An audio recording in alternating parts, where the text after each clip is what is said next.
In recent weeks, the Christian media world has been rocked by yet another wave of controversy surrounding Daystar television network and its co-founder, Joni Lamb. While scandals involving televangelists are not new, this latest development is particularly explosive due to its implications for faith, finances, and the integrity of religious institutions. What makes this story even more compelling is how it ties together fresh allegations, newly surfaced evidence, and a growing chorus of whistleblowers who refuse to stay silent. The scandal revolves around accusations of financial mismanagement, manipulative fundraising tactics, and a disturbing pattern of prioritizing personal gain over spiritual leadership.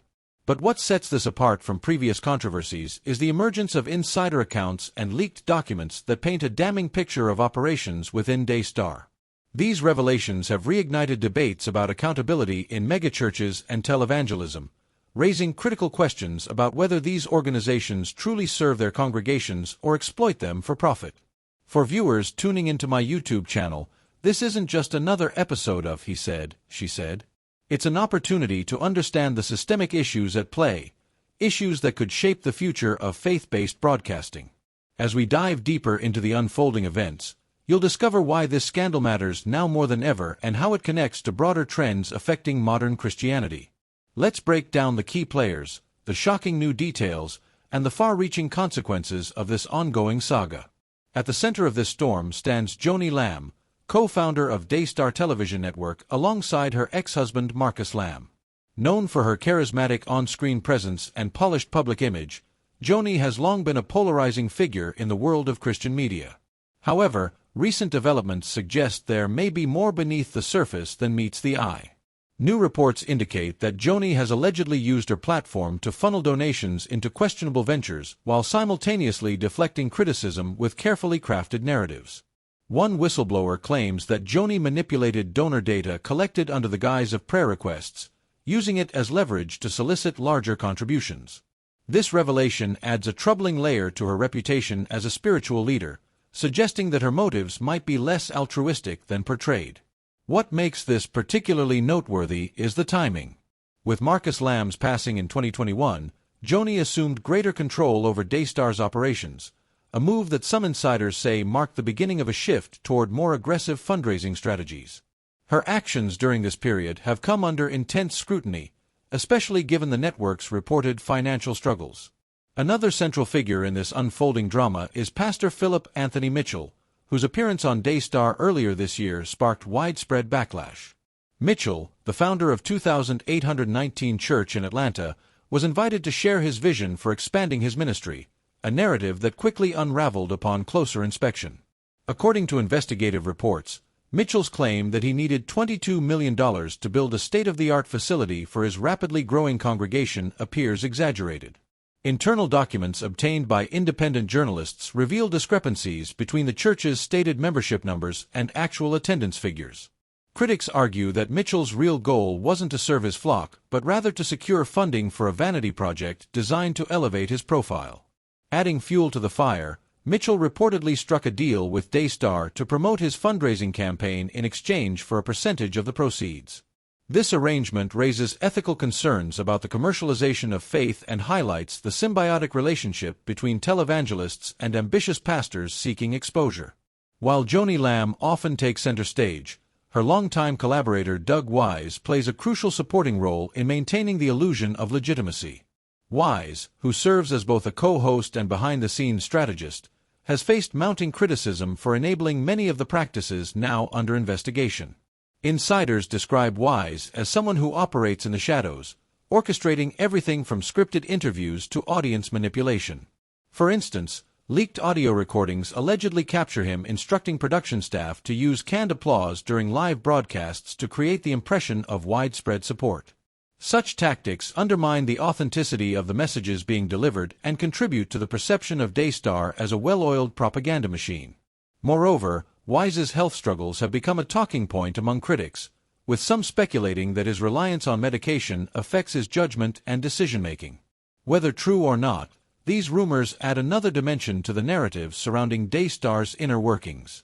As the scandal continues to unfold, several bombshell revelations have emerged, shedding light on previously unknown aspects of Daystar's operations. Here are some of the most significant findings. Leaked financial documents. Anonymous sources have provided access to internal financial records showing irregularities in how funds were allocated. For example, millions earmarked for charitable projects appear to have been redirected to private accounts controlled by top executives. These discrepancies raise serious questions about transparency and accountability. Canned applause scandal.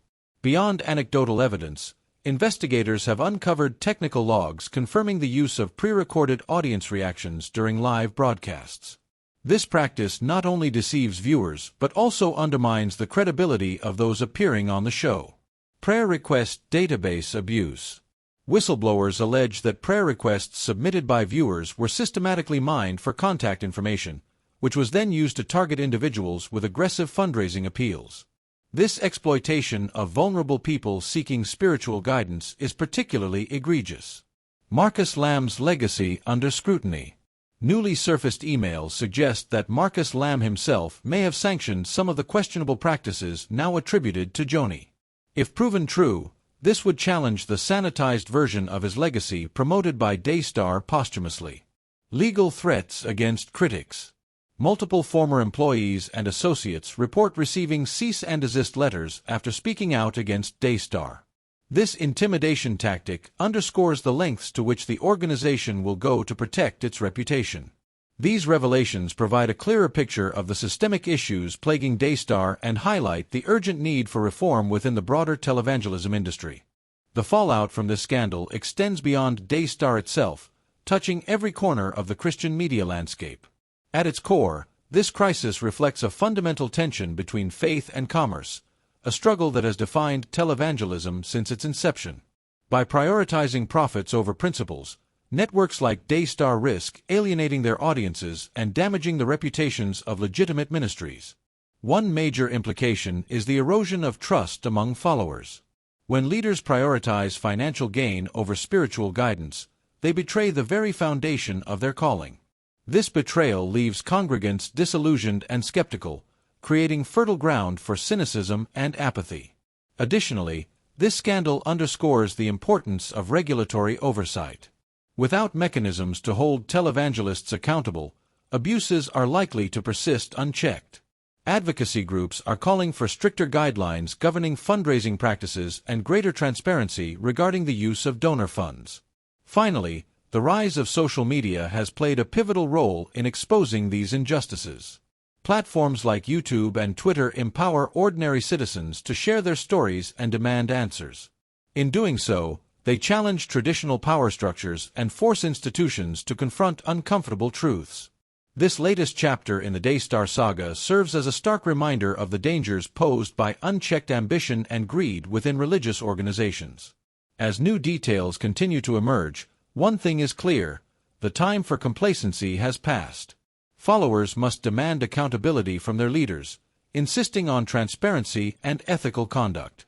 If you're passionate about uncovering the truth and holding those in power accountable, I encourage you to engage with this content. Like, comment, and subscribe to stay informed about future updates. Together, we can ensure that faith remains a force for good, not a tool for exploitation.